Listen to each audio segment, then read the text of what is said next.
Roberto, semana passada, eu estava aqui sentado, como todos os deputados estão, e entrou aqui no plenário da Câmara dos Deputados um ministro do Supremo Tribunal Federal, avançando totalmente na sua competência. Ele veio sugerir alterações no PL 2630. Quando um ministro do Supremo, ele quer transformar em lei algo que o próprio Supremo fez nos últimos anos, ele está assumindo que o que ele fez não tinha um aparato legal. É uma vergonha. Quando eu entro no Senado, parece que eu estou vendo elefantes com os pés amarrados em pés de alface. Agora, a Câmara dos Deputados, que representa a totalidade da população brasileira, vai se permitir que um ministro entre nessa Câmara e legisle no nosso lugar? Imagina a gente indo até o Supremo Tribunal Federal e sugerindo um texto ao voto do ministro. Isso não existe. É inacreditável a que ponto chegamos. E eu vou passar aqui, mais adiante. Nós estamos numa guerra econômica e a gente está no meio dessa guerra econômica. Tanto os deputados de esquerda como os deputados de direita estão servindo como massa de manobra de uma guerra em que a reserva de mercado de publicidade está mandando no nosso país. Declarações da Globo, feitas na última semana, não, nos últimos dias. Ministros do STF vê abuso na ação do Google contra a PL das fake news. Plataformas atacam democracia e PL das fake news, mas que nunca deve ser votado. A aprovação do PL das fake news será um avanço civilizatório, segundo a Globo. E a Gazeta do Povo noticiou hoje: Google declara falência na Rússia após ter contas confiscadas pelo governo.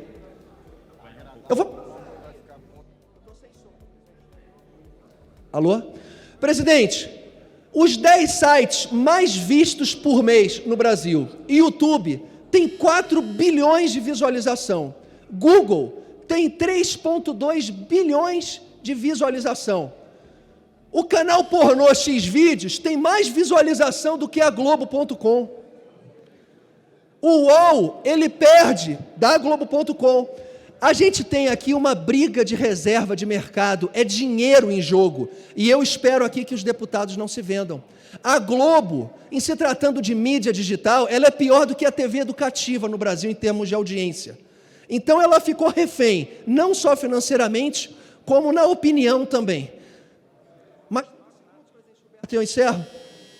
Nós temos uma votação que, além hoje de estar significativamente interferindo no governo dos próximos 3 anos e meio do desgoverno Lula, nós estamos com a responsabilidade de fazer com que a nossa mídia seja democrática. Eu vou repetir aqui: a Google, em mídia social, ela tem 8 vezes mais audiência do que a Rede Globo. Esse é o motivo dessa briga. Desculpem, gente, por favor, viu? Da próxima vez eu já vou vir melhor preparada. Caraca, é muita pergunta. Porra! A papelada aqui tá muito, viu? Desculpa, deputado. Vou perguntar de novo, ministro. Luiz Lima. Luiz Lima. Eu não me lembro o que ele perguntou. Eu pergunto de novo. Desculpa, que eu me perdi. Quais foram os critérios utilizados para determinar os novos limites de cachês de artistas e dos valores totais de captação no âmbito da Lei Rouanet? Certo. Esses cachês passaram para R$25 mil cada apresentação de um artista. Certo. Esses cachês é o teto, tá? Eu também quero explicar isso. É o teto. Explicando que, né? Isso aí eu posso explicar para o senhor pela minha experiência de vida. É a banda tô falando do próprio artista. Mas, independente disso, ele tem que pagar os ensaios da banda, tem toda uma situação. Agora, também, isso é o teto que nós estamos dando para dar também ao produtor, quem vai produzir um festival, dar uma liberdade.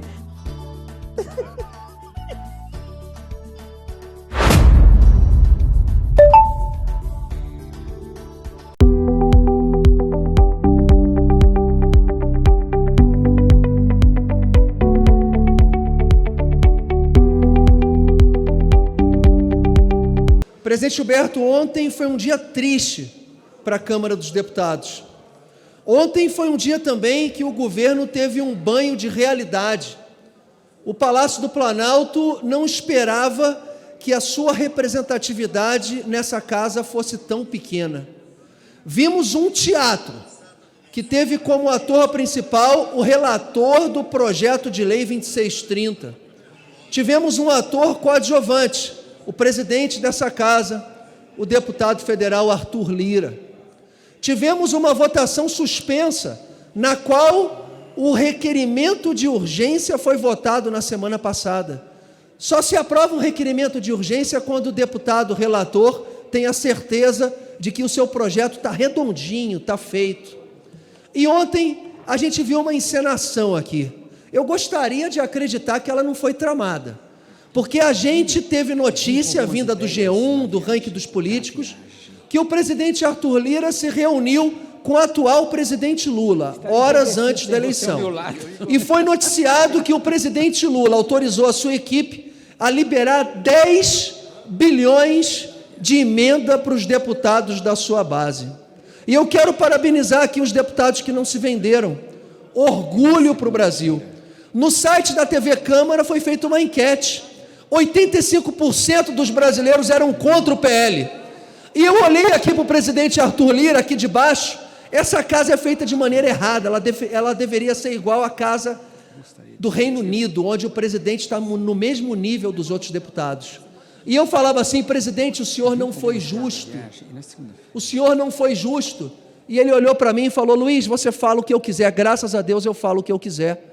O Ministério da Justiça, junto com o governo e junto com o Supremo Tribunal Federal, estão esquincalhando, esculachando as pessoas e as entidades privadas que são contra o projeto de lei. Presidente Gilberto, a Rede Globo fez no Fantástico domingo uma matéria de 20 minutos falando bem do projeto de lei.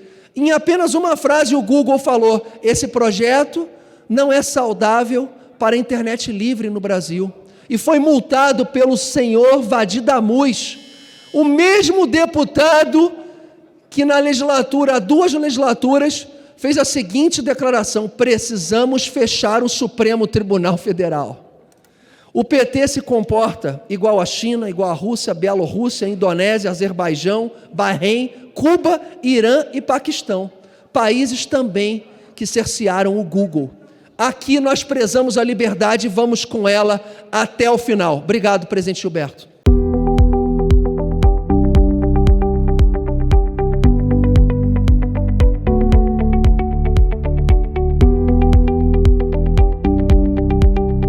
Felipe Neto, você como sempre querendo defender o indefensável, querendo defender o atual governo, o atual presidente que gasta R$95 mil numa diária paga pelo mais simples brasileiro. Aliás, esse assunto do valor de diária de hotel é uma coisa que realmente tem me assustado, inclusive, né? Tinha uma sala confortável e tudo, mas não era de alto luxo, não chega nem perto, por exemplo, dos hotéis que eu fiquei lá em Paris, por exemplo.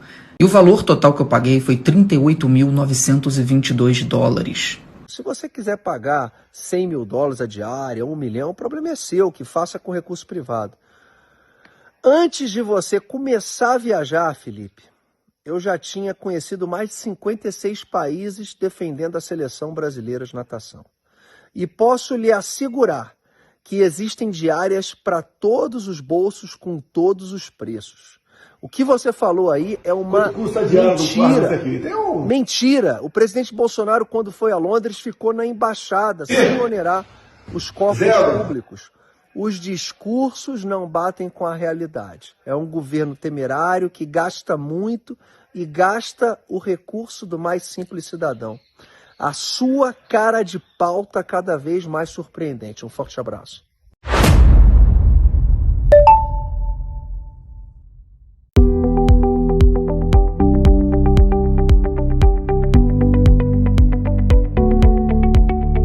Uma vitória da oposição essa semana, foi retirado de pauta o PL da censura. Ontem vencemos aqui, derrubamos o decreto do atual presidente, o decreto 98/23, que causava um tumulto e impedia o marco do saneamento no nosso país. E eu não vou cansar de lembrar, Flávio Dino, ministro da Justiça, 8 anos governador do Maranhão, entrega o seu estado com apenas 12% das residências com coleta de esgoto. O atual ministro Rui Costa, num embaraço com a empresa de água e saneamento de Salvador, queria trazer um problema ainda maior para o Brasil, impedindo que as pessoas tivessem acesso ao esgoto. Mas, presidente Pompeu, semana passada, o Banco do Brasil cancelou o patrocínio com agronegócio, com AgriShow. O ministro da Agricultura, Carlos Fávaro, se sentiu aí desprestigiado, ficou magoado pelo presidente Bolsonaro ter sido convidado a participar. Ligou para o secretário de comunicação do governo, o senhor Paulo Pimenta, e o senhor Paulo Pimenta ligou para a presidente do Banco do Brasil, a Tarciana Medeiros, pedindo o cancelamento do agronegócio. O Banco do Brasil tem 382 mil acionistas minoritários. A linha de crédito do agronegócio com o Banco do Brasil é um dos maiores negócios e um dos maiores investimentos que o banco tem. O PT, ele causa um prejuízo a si mesmo não investindo no agronegócio. Mas não paramos por aí. A Caixa Econômica Federal, com uma decisão da Rita Serrano, eu duvido que tenha sido da Rita Serrano. Eu considero tanto a presidente do Banco do Brasil como a presidente da Caixa como... eu diria que são soldadinhos do governo, não tem voz de ação. A Caixa cancelou seu stand na AgriShow, um stand que já havia sido contratado por R$2 milhões. Apenas em 2 dias, o Banco Santander divulga que conquistou uma linha de crédito de 2 bilhões com o setor. A Caixa Econômica, no ano de 2021, teve uma linha de crédito com agronegócio de 16 bilhões. Até maio de 2022, já tinha superado o recorde de 2021 com 18 bilhões de reais. A Caixa Econômica, ela rema hoje contra o desenvolvimento do país. O agronegócio corresponde a 25% do PIB nacional. Presidente Pompeu, o agronegócio emprega 18,9 milhões de brasileiros em pequenas e médias propriedades rurais. Eu vou repetir, a Caixa Econômica deixou de faturar 2 bilhões de reais em 2 dias na feira AgriShow em Ribeirão Preto. Enquanto isso, a Polícia Federal do Brasil passa a fiscalizar cartela de vacinação. O rombo que o governo do PT causa à Caixa Econômica Federal e ao Banco do Brasil é impressionante. E vamos lembrar que a quantidade de tributos pagos pelo agronegócio no Brasil sustenta todas as políticas públicas do nosso país: segurança, educação, saneamento básico, saúde, infraestrutura. É lamentável o que o governo do PT está fazendo. Eu gosto de lembrar sempre que Jânio Quadros, nos anos 60, visitou Mao Tse-tung na China, um dos maiores genocidas desse país. E o atual presidente está fazendo a mesma coisa visitando a China. Será que o futuro dele vai ser o mesmo? Obrigado, presidente Pompeu. Muito obrigado, deputado Luiz Lima. Próxima inscrição, deputado Giovanni Cherini, PL, Rio Grande do Sul. Está ausente. Está aqui ele. Está aqui o deputado Giovanni Cherini, do...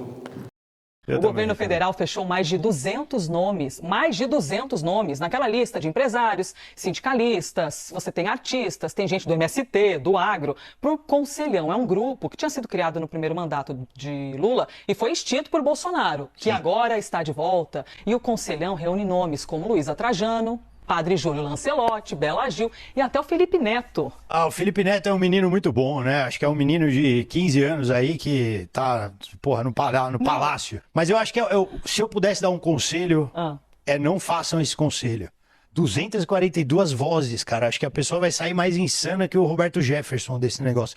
Gente ali da polícia, aí tem o Felipe Neto, que um fala de arma, outro de slime. Quem vai ter o cara da JBS, que vende carne. Aí tem a Bela Gil. Imagina o diálogo. Que não come carne, eu acho. Exato, o diálogo, o cara da... a gente precisa criar mais gado. E a Bela Gil, pra botar na faculdade. E não vai pra frente a conversa. O cara do MST com o cara do agro. Não, um monte de gente reunida. Ó, a imagem tá mostrando que é um montão de gente diferente. Você já pensou o pessoal do MST sentando junto com a galera do agro? Pois é, o cara precisa me invadir, o cara do agro, invade o shopping. Vai lá.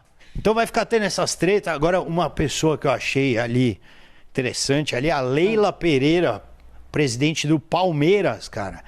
Tá nesse conselho, E ela contrata todo mundo, tem dinheiro, parece que ela vai trazer o Obama para ajudar o Lula.